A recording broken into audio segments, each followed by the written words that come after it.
How to Stop Being a People Pleaser. Hey everybody, welcome to Psychology Element. Do you ever feel like you never have time in your schedule for yourself because you're constantly doing favors for others? Do you feel like you're everyone's shoulder to cry on, but when you're upset, no one is around? If that's the case, stick around, because today we're going to show you how to stop being a people pleaser. First, we're going to go over the signs. Then, 5 tips on how to stop bending over backwards to please everyone. Before we begin, don't forget to hit like and subscribe for more great psychology content. What are the signs of people pleasing? Number 1, you apologize even when you don't have to. People pleasers are often quick to be the first to apologize, even if it wasn't their fault. They'll often take blame or feel guilt for things that were purely accidental or out of their control. For example, if they need to miss work because they got food poisoning, they might feel a tremendous amount of guilt for calling in sick and apologize profusely. They might also be easily manipulated into accepting blame in relationships. If they try to confront their partner with something hurtful they did and their partner shifts the blame back onto them, they might give in and apologize instead of staying firm with their point. Number 2, you have difficulty saying no. People who are people pleasers usually struggle with saying no to requests, even if the idea of obliging them fills them with dread. As if by reflex, when someone asks them if they can do something for them, they say yes. People who are people pleasers tend to put others' needs before their own. Even if they don't have the time, energy, or money to commit a certain request, they'll say they can regardless. This usually leads to burnout, from trying to fit in everyone else's needs and their own into their life. Their sleep, physical, and mental health may even begin to suffer from taking on too many tasks. Number 3, you need others to like you. People pleasers often rely on other people to feel validated. As a result, they may feel a need to have everyone they meet like them, regardless of who they are. Often, people pleasers are relatively insecure people and will bend over backwards to try to feel appreciated and liked. People pleasers may also find it difficult to be authentic. Sometimes they'll say they believe in something they don't, or agree to do something that goes against their values, just to make other people like them. This can often cause a lot of shame inside them, making the problem even worse. Number 4, you feel taken advantage of. People pleasers often feel taken advantage of. One reason for this could be because more manipulative and exploitative people may be able to sense this trait within you and take advantage of it. As soon as they sense that you easily cave to picking up other people's shifts, or that you're always there to take the blame, they might latch onto you and drain you. Even if people aren't inherently manipulative, you still may feel taken advantage of just by helping so many different people. As a result, you may begin to grow resentful of the people around you. Clearly, people-pleasing has some negative impacts on our mental well-being. Don't worry, we've got 5 tips on how to stop. Number 5, only apologize or show kind gestures when they're deserved.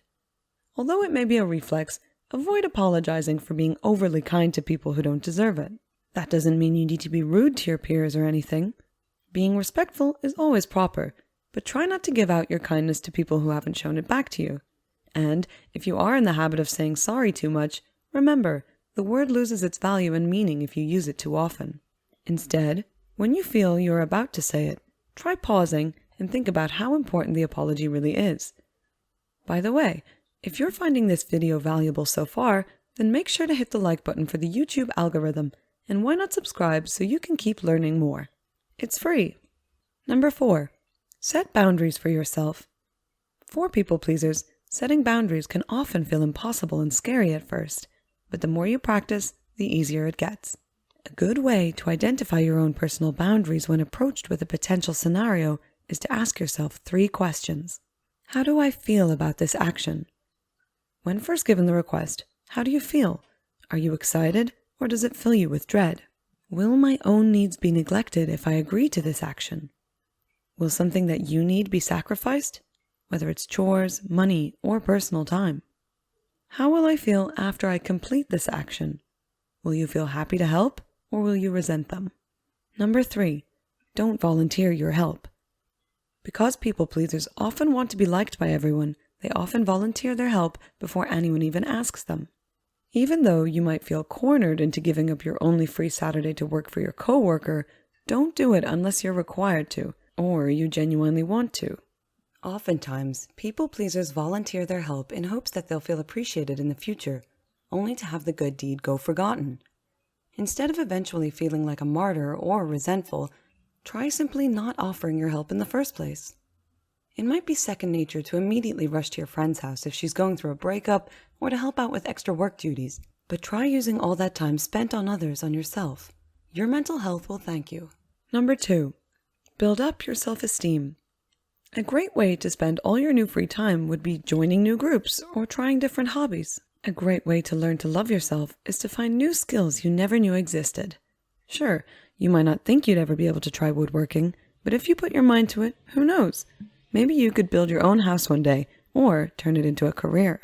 Because people pleasers' self-esteem is so reliant on other people's validation, it's easy for them to fall into loops of burning themselves out from trying to make everyone happy. Instead, try asking one of your friends for help if you need support. Knowing they're there for you will help increase your self-esteem. Or learn to enjoy your time alone, free of any other influences. Studies show that practicing mindfulness meditation can have great impacts on self-esteem. Number 1. Get therapy. Of course, the best way to get your people-pleasing traits under control is to talk to a therapist. They might be able to help you identify what the source is of these characteristics, along with assisting in treatments to manage the toxicity of the characteristics. If there's one person in your life you should absolutely be pleasing, it's yourself. And the best step in that direction is to talk to a psychologist. We hope these tips taught you how to stop being a people pleaser. Which tip was your favorite? Let us know in the comments below. And don't forget to like and subscribe and turn on notifications so you won't miss any psychology videos. And make sure to check out our confidence and self-esteem playlist for more great psychology tips. And thanks for watching.